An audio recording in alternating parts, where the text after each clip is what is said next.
Yeah. Isang maleta.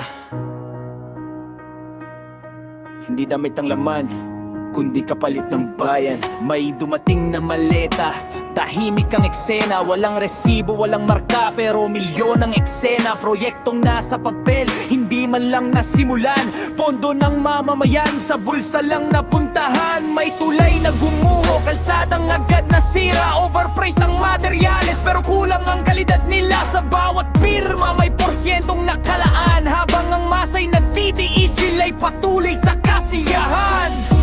Kanino ba ang perang yan? Hindi ba sa taong pinaghirapan? Bawat perang nawawala, kinabukasan ng kapalit nila.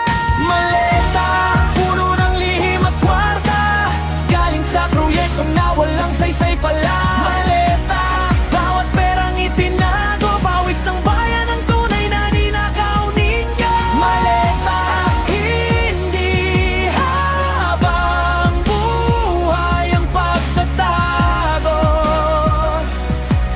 Darating din ang araw ng paniningil sa inyo.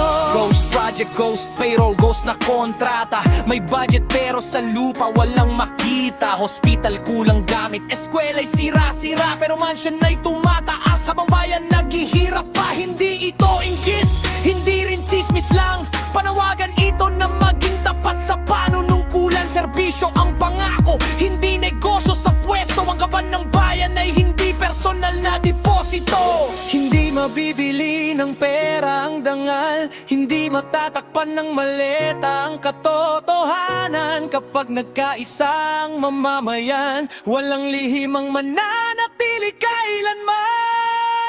Maleta, hindi simbolo ng tagumpay, kung laman nito'y kinabukasan na inataw sa buhay. Maleta, ibalik ang para sa bayan, katarungan at katapatan ng tunay na kayamanan. Maleta, buksan ang katotohanan para sa susunod na henerasyon,